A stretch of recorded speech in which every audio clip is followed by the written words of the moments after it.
Thank you. Go ahead. Okay. So have you it's morning in your time, right? Or afternoon?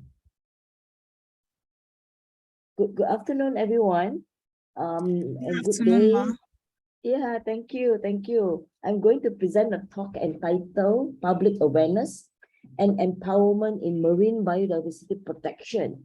Hopefully I can share some of my experience with empowering the public on science. Yeah, the talk will also focus on the role of public in protecting our natural resources. Well, let's go back a bit on the history. The last decade of the 20th century was the first time a sense of urgency about the global scale degradation of natural habitats and the resultant threats to potentially millions of species galvanized an effort to both study and conserve what was at risk. The obvious question is, why has a massive international effort to deal with the biodiversity crisis still failed to launch? Well, it's the power of the people is well demonstrated as a primary force to protect the environment. Okay, yeah. This slide shows, 70% of our Earth is covered by the ocean. Maybe we should call our planet Earth, planet Ocean instead of planet Earth, because 7/8 of the Earth is actually the ocean. When we talk about richness, many would think about dollar and cents, without much focus on our vast ocean heritage and translating our ocean heritage to our wealth. Okay. Yeah, this slide shows, this is found in our, it's a collection in our I'm sorry, I did not introduce myself. I'm Aileen Tan from the UST Science Malaysia. I'm the director of Center for Marine and Coastal Studies in UST Science Malaysia. This slide shows the collection of cowries in Malaysian waters. Look at the high diversity of cowries reported in the Southeast Asia. And this is also similar. Look at the tiny round circle is showing the vast diversity of the tiny organism that we can see in our ocean. And the next poster is all the diverse fishes, coral fishes that can be found. This is only part of the diversity that we have. Why is biodiversity important to us? Biodiversity provides to our economy, provides life ecological support, supports recreation, cultural and scientific needs. Biodiversity represents a wealth of systematic ecological data that help us to understand the natural world and its origin. Biodiversity supports our economies and enhances our well-being and has the potential to do even more. 5 main roles of biodiversity to human well-being, namely, biodiversity ensures health and food security. For example, the blue food. Biodiversity helps fight diseases. For example, for pharmaceutical products. Biodiversity benefits business. For example, food and tourism. Biodiversity provides livelihood, for example, value from the ecosystem services. And biodiversity protects us, such as nature-based solutions that buffer us from natural disaster, such as floods and storms. As ecosystems are increasingly threatened by human activities, acknowledging the benefits of biodiversity is the first step in ensuring that we look after it. We know biodiversity matters. Now, as a society, we should protect it, and in doing so, protect our own long-term interests. Let me bring your attention to biodiversity and the hotspots. This slide shows the marine hotspots of the world, with the highest marine biodiversity hotspots concentrating at the Western Pacific region. This area, which is number 4. If you look at these slides, shows the global distribution of cumulative environment impacts, with highlights of high cumulative impact index also around the Western Pacific. If you look here, there was same area with biodiversity hotspot, and also areas which is most vulnerable to climate change and environmental threats. This is indeed a worrying coincidence due to the biodiversity loss, added impact from climate change, and anthropogenic factors. There are many threats to the ocean. Among the greatest are climate change, ocean acidification, rise in sea surface temperature, introduction of alien species, harmful algae bloom, and marine debris.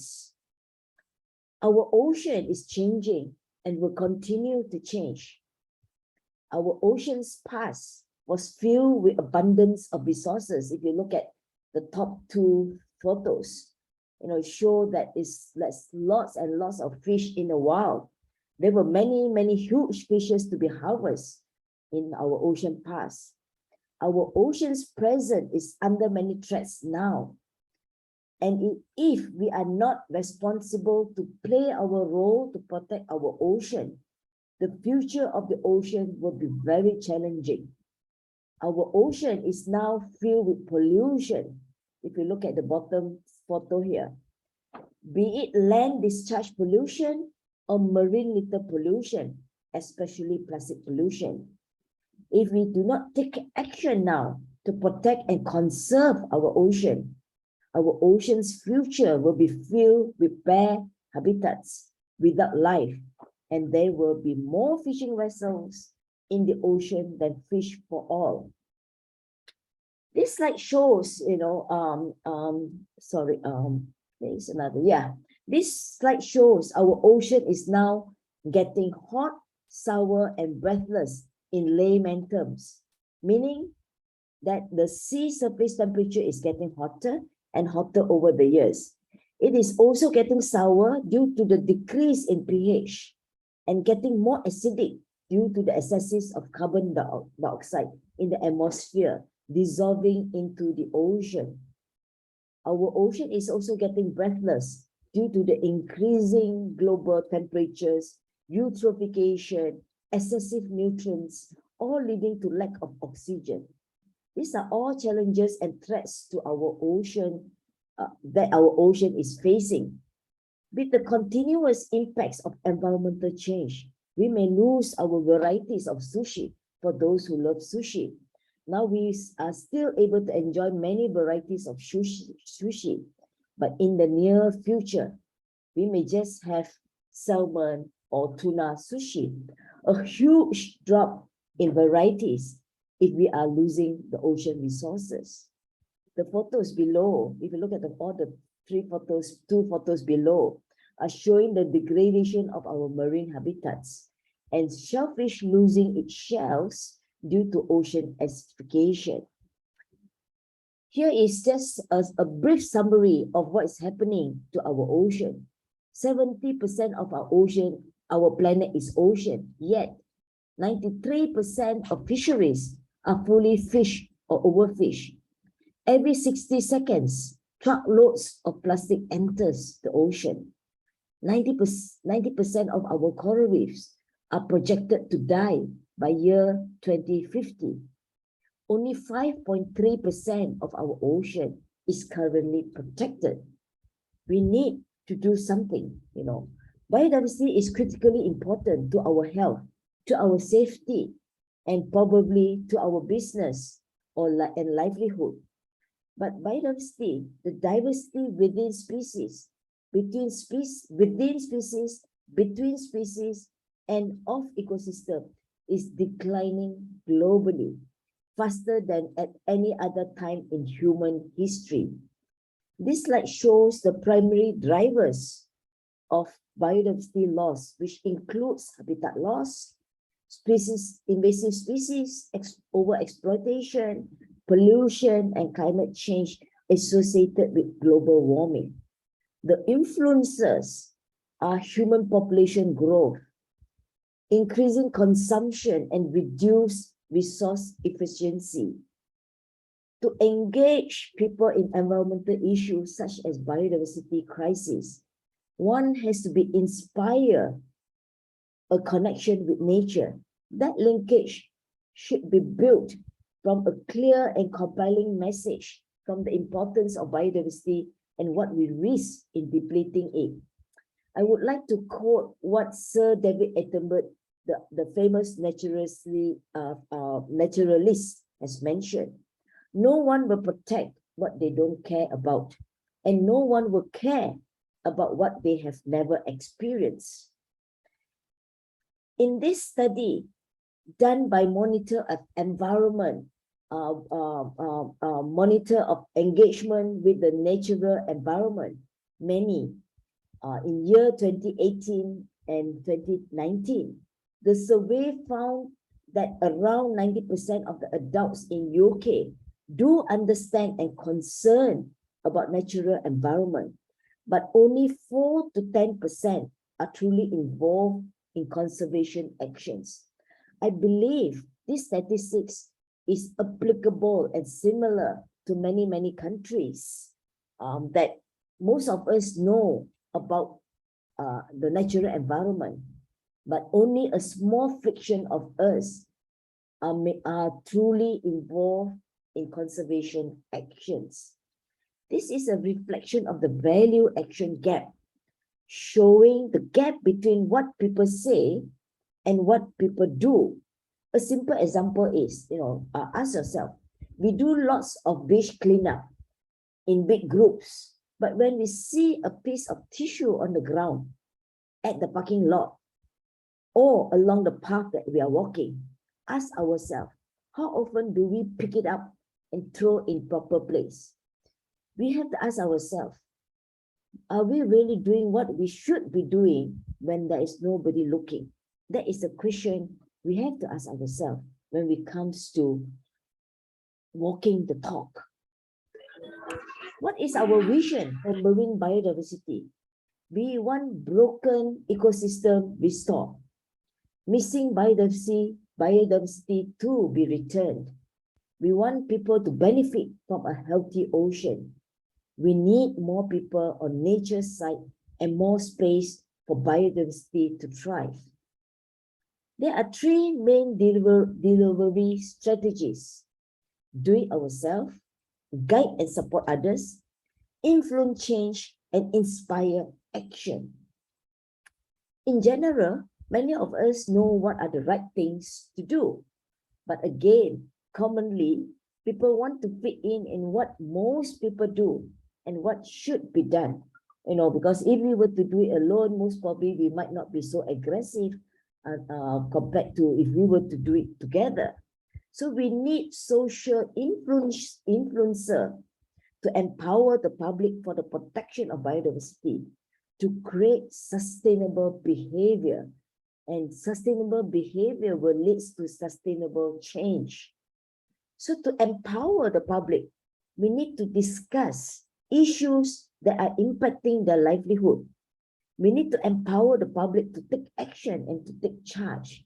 Things like, for example, climate change would not be favorable for people to take action compared to plastics, because plastic or marine litters are impacting livelihood directly compared to climate change, which takes a long time to be understood. So this is an example. issues that impact the livelihood. For example, fish kills affecting the livelihood of fish farmer. So things that like impacting the livelihood, the public would pay more attention. They would want to know the cause root of the issues and how do we solve it. Issues such as plastic pollution impacting the livelihood, environment, and organism that we care. When there's a lot of issues on whale dying because of the huge plastic component in the stomach, and we have also various seagulls with stomachs full of plastics, and also issues that touches the hearts of the public, such as this endangered species being caught abundant in the fishing nets. These are all the messages that would actually create the attention of the public to play a more impactful role in conserving our environment and the endangered species. Okay, to engage people in biodiversity and other environmental issues, one must provide the opportunity to enhance understanding that empowers individuals to make choices and take action based on sound science and reliable recommendations. We must encourage behavioral change for biodiversity among the public, not just among the academia or among school children. We must also try to engage the general public as a whole. The approaches to be taken are motivate the change, socialize the change, and ease the change. To empower the public, we must implement the 3 C's: communication, collaboration, and coordination. For us being a scientist or a researcher, we can play a more significant role in creating collaboration and coordination between the academia and also with the general public, as well as the policy makers. The public or the communities should be made aware of the benefits of community-based marine and coastal ecosystem conservation and traditional biodiversity knowledge, which includes social benefits such as community cohesion and participation, ecological benefits, economic benefits such as community-based economies, cultural benefits such as strengthening cultural practices and traditional knowledge safeguard. And I'm now trying to share with all the audience about ways that CMAX, UC Science Malaysia, has carried out in order to engage the public as well as to empower the public and create awareness. This is some of the activities we do through education. STEM Education Hub. STEM stands for Science, Technology, Engineering, Arts, and Maths. We put in the arts here because we need to marry the science and the arts in order to have a more holistic approach for awareness and also empowerment of the public. And we always believe science should not have an age barrier. We believe science education needs to start at a very young age. If you look at the photos here, we start educating the students, the children as young as 6 years old. And also we have events that engage both the parents and the children together.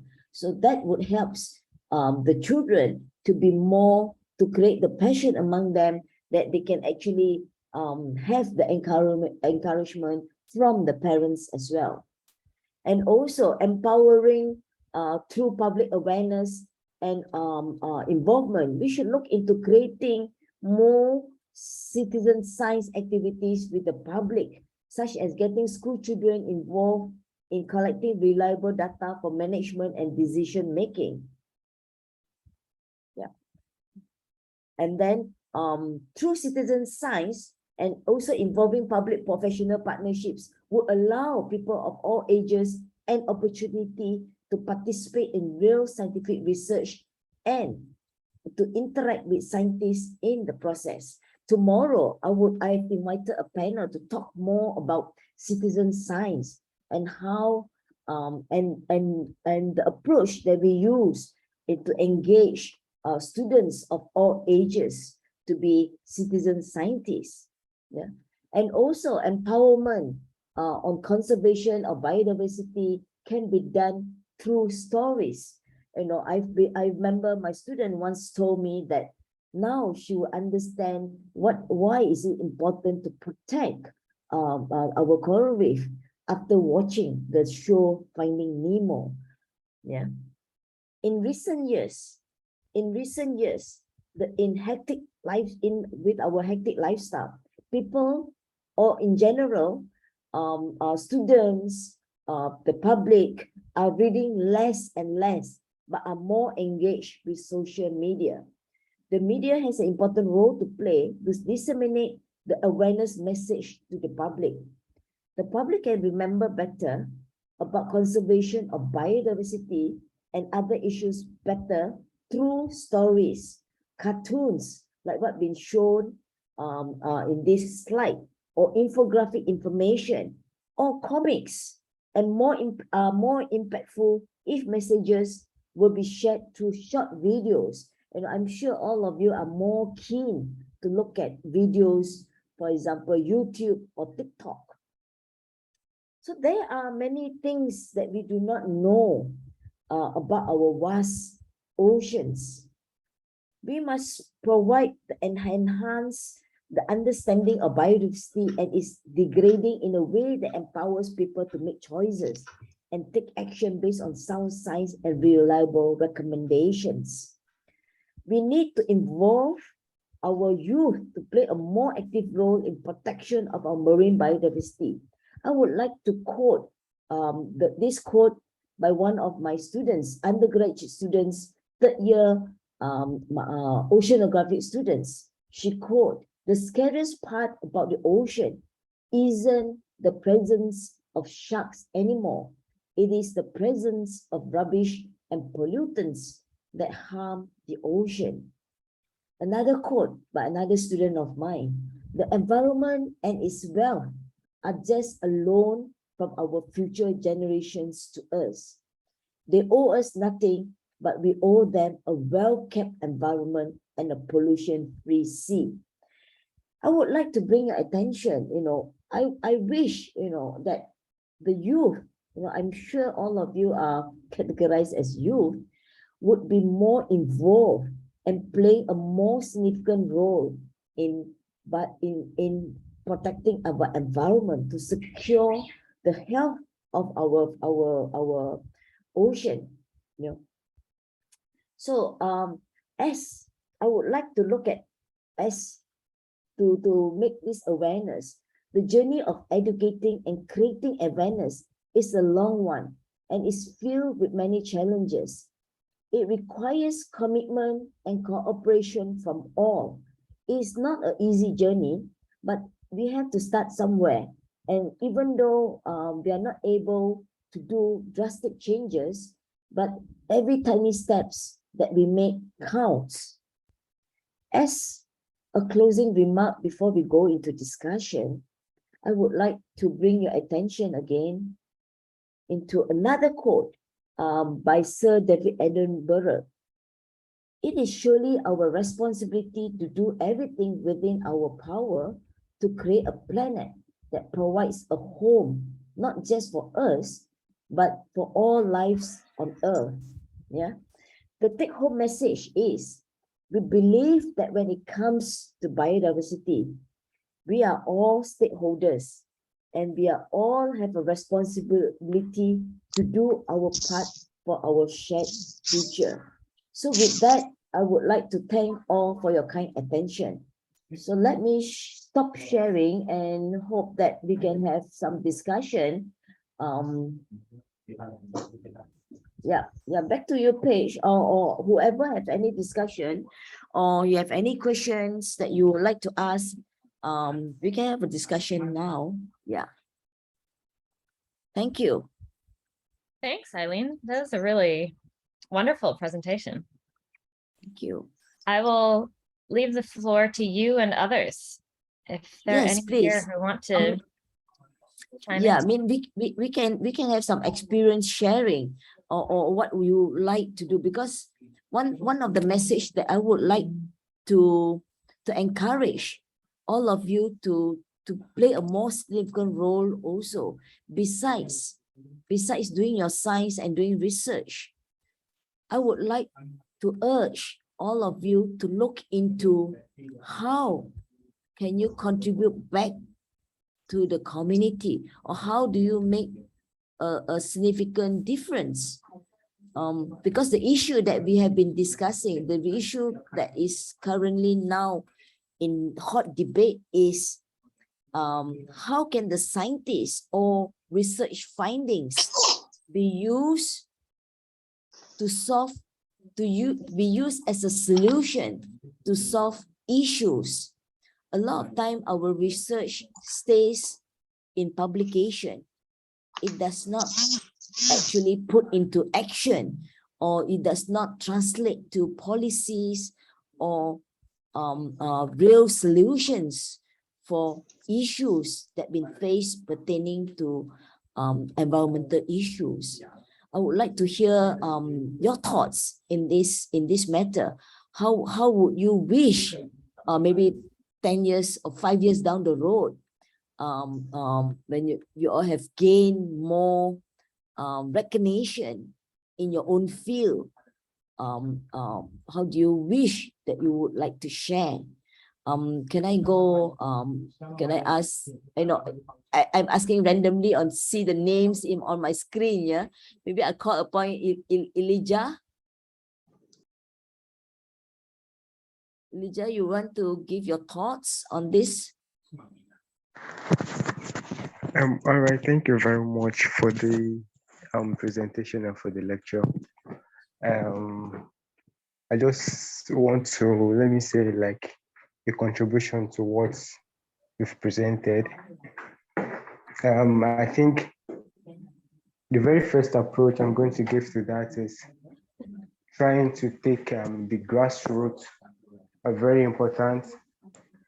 Because as you were giving the presentation and the lecture, I was trying to think about something. I think there is a particular fundamental right generally all over the world, which everybody has, which is the right to education. So I think if probably the government could actually put it into the curriculum. Hello, can anybody hear me? Yes, we can. Yeah, if it's going to be put into the curriculum generally, to really more emphasis about conservation and protection of the ecosystem and the biodiversity in general, right from the primary school. And I think through that, this thing will be part of everybody till we grow up. I in particular, it was when I got to my 200 level in the university before I get to get myself familiar with this conservation and trying to protect the ecosystem.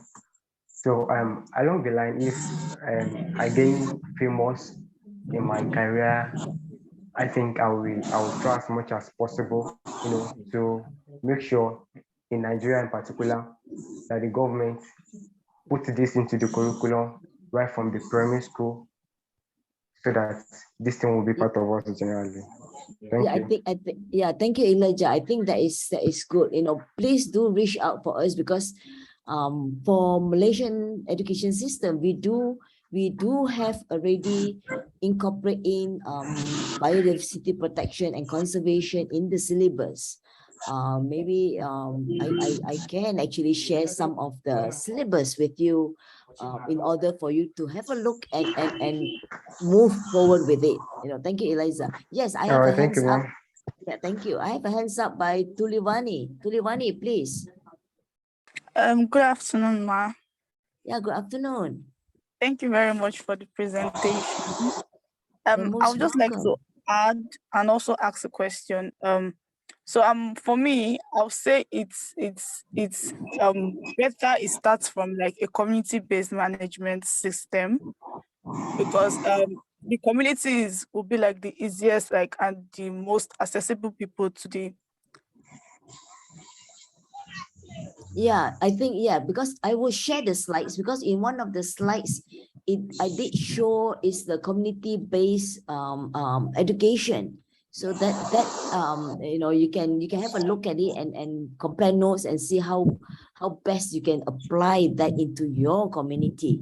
And also I would like to add on also, I mean, through my experience when I engage with the community, it do take time, because after a few years, the community themselves will be the ambassador of all the conservationists to protect their own environment, to ensure their livelihood is been secure. So I think that is fantastic. Thank you, Tuluvani. Yes, my have a Can I? question. Yes, yes. Okay, Thank you. I volunteered for recently.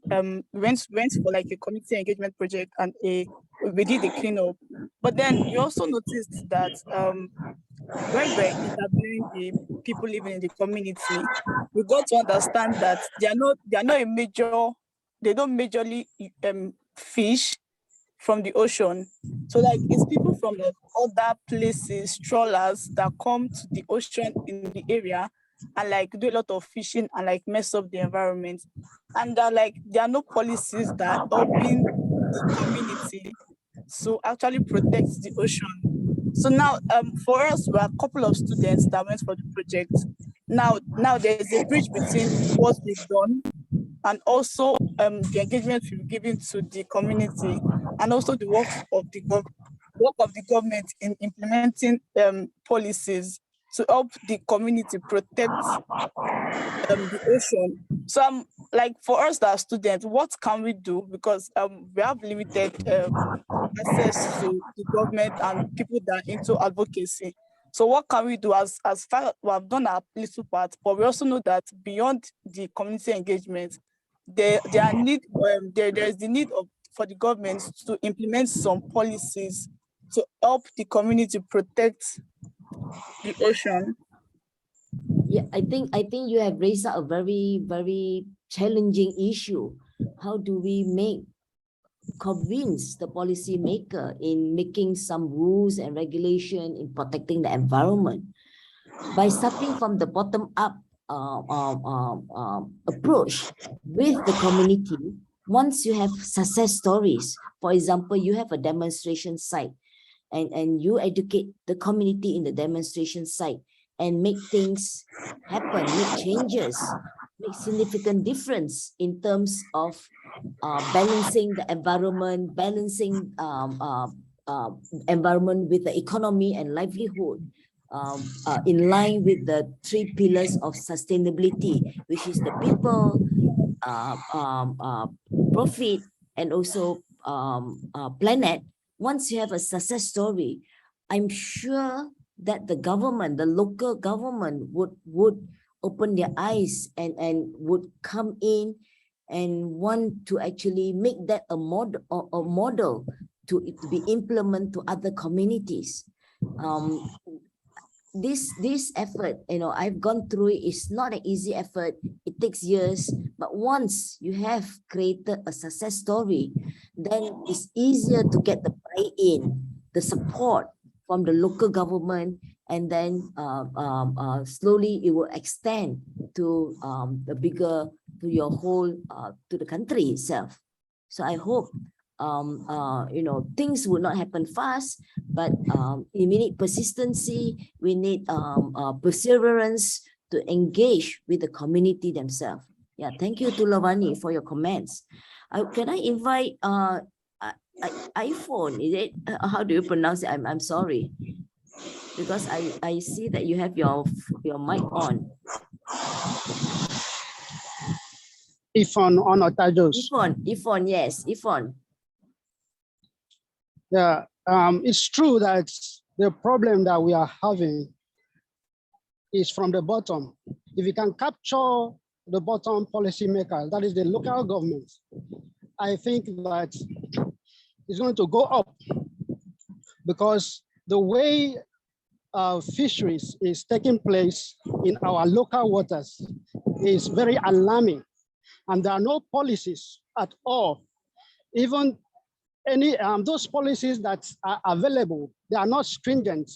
Nothing has been done to checkmate the way exploitations are going on in our local waters.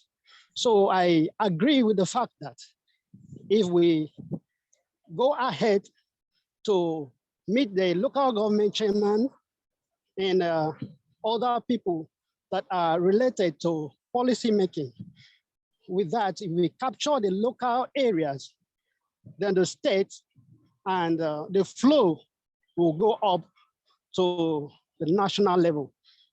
Thank you. Yes, thank you, Ifon. I totally agree. And of course, being a scientist and a researcher, in order to make things happen and to be more convincing, we do need facts and figures to back up our claims. So that means our role as a scientist and as a researcher is also important when we engage with the community. Thank you, Ifon. Yes, I have a hand up by Victoria. Victoria, yes. Thank you very much for your very inspiring presentation. I have a question and I have a concern. So I don't know which one to go with. Maybe I should go with the question first.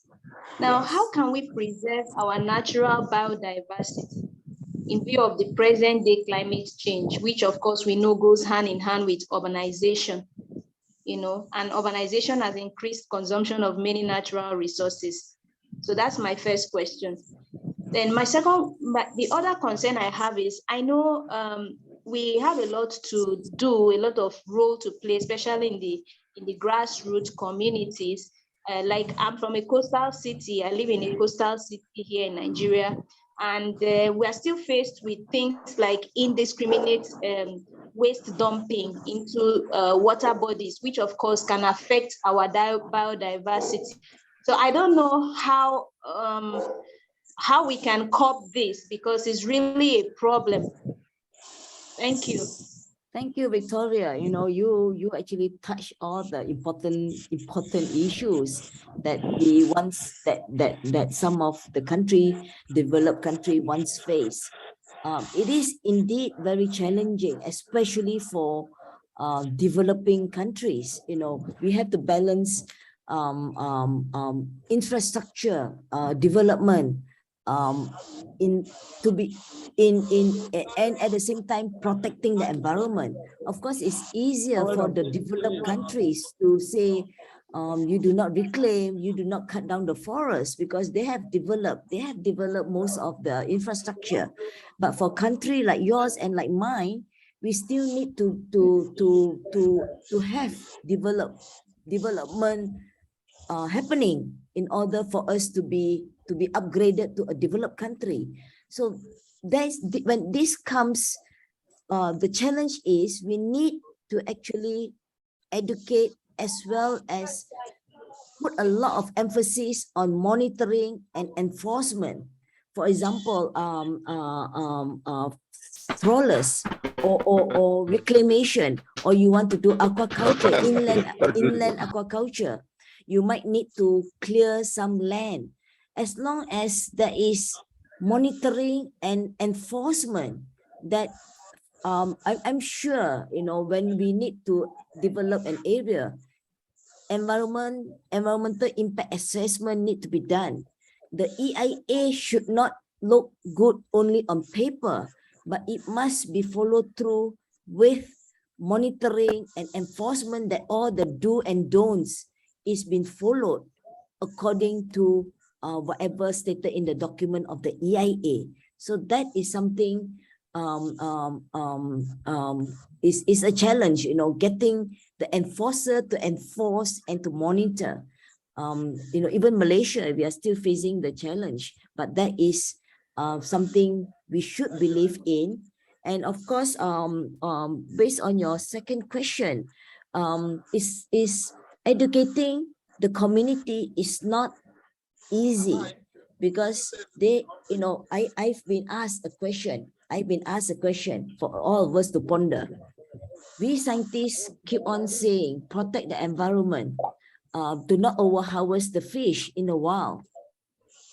There was one fisherman who came to me and asked, why do you ask me to protect the environment when I don't even have enough food to put on the table for my family?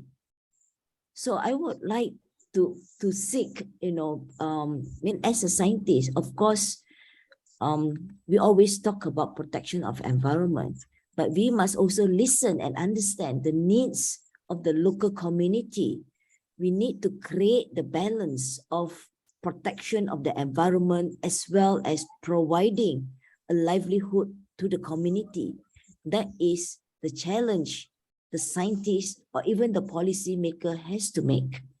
I do not have a specific solution to your question, but this is something that all of us need to be prepared and create a balance in whatever we believe in. I hope that answers you, Victoria. Yes, I just want to add that creating awareness through public education and outreach programs like this will also help. Yes, definitely. But hopefully, you know, the group here who is listening can soon be the spokesperson or the ambassador to go down to the ground and engage with the community, make them more aware. It will have to definitely be slowly, but surely it will make a difference. Yeah, thank you, Victoria. Is there anyone who would like, Paul? Paul, are you there, Paul? Okay, can I say something? Yes, on Yvonne. Yes. Okay, yeah, following up with what you just said, but a fisherman said that he has not enough fish to even feed his family members, talk less of protecting the environment. I think in this kind of a situation, aquaculture can come in, okay? When the fish in the wild has been overexploited, I think aquaculture is a solution. Don't you think so? Yes. Aquaculture is definitely the solution, because now across the world, across the globe, you know, aquaculture is going to take over fisheries, captive fisheries, for protein source from the sea. Aquaculture is definitely going to take over. But of course, aquaculture should be done wisely and sustainably, you know, because if we have good practices of aquaculture, I'm sure the environment also has a future to be protected. Yes. Thank you, Yvonne, for your comments here. You're welcome. Who else? Paul, I'm calling upon Paul. Where are you? You would like to give a comment?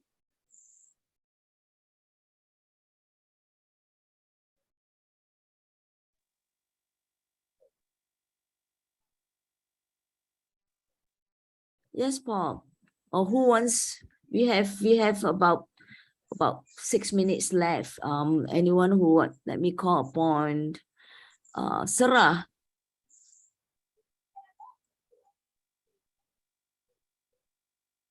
Sarah, are you there?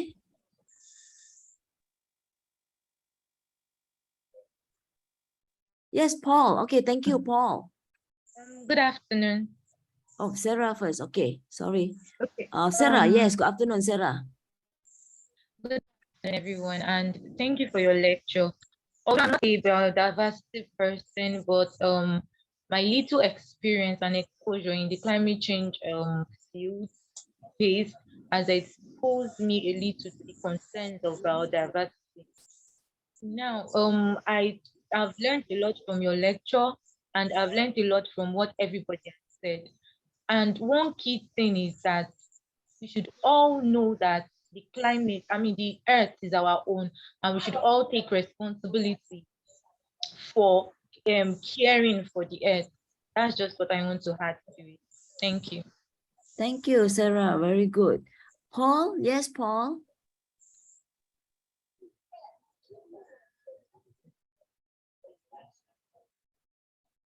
Yes, Paul, I see your hand been raised. Yes, Paul.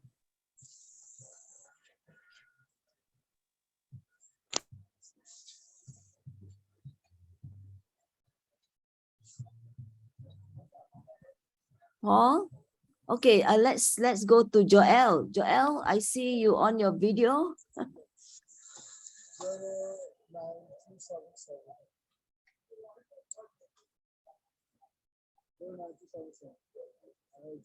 I cannot hear you, Joel. Can you unmute yourself?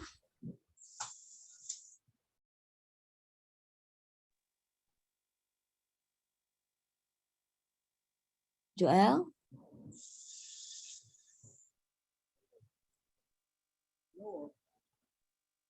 Joel, can you unmute yourself, please?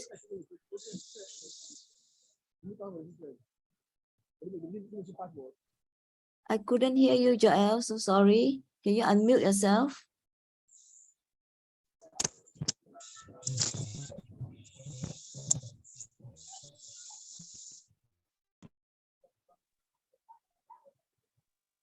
Okay, who else would like to give the last comment?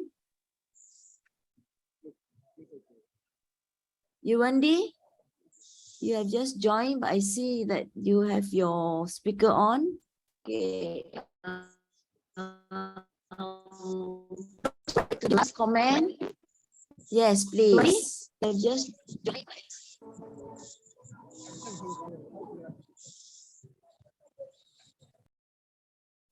Couldn't hear you. Anyway, tomorrow I will still have a session. I still have a panel session with all of you. I hope that I will be able to see all of you. Hope that I will be able. Okay, I hear myself echo. I hope that I can see all of you tomorrow again. I see Brian is here. Brian, you have any closing remarks for today?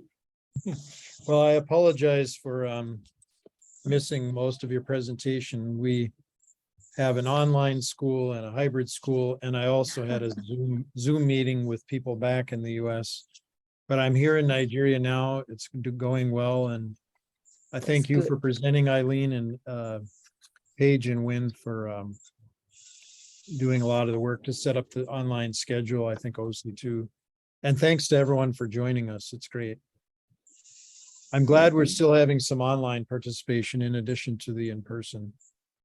Yeah, I think the turnout is very, very impressive. Thank you all for turning up.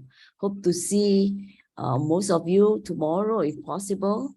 Yeah, over to you, Paige. Thank you, Brian. Thank you. Thanks for presenting.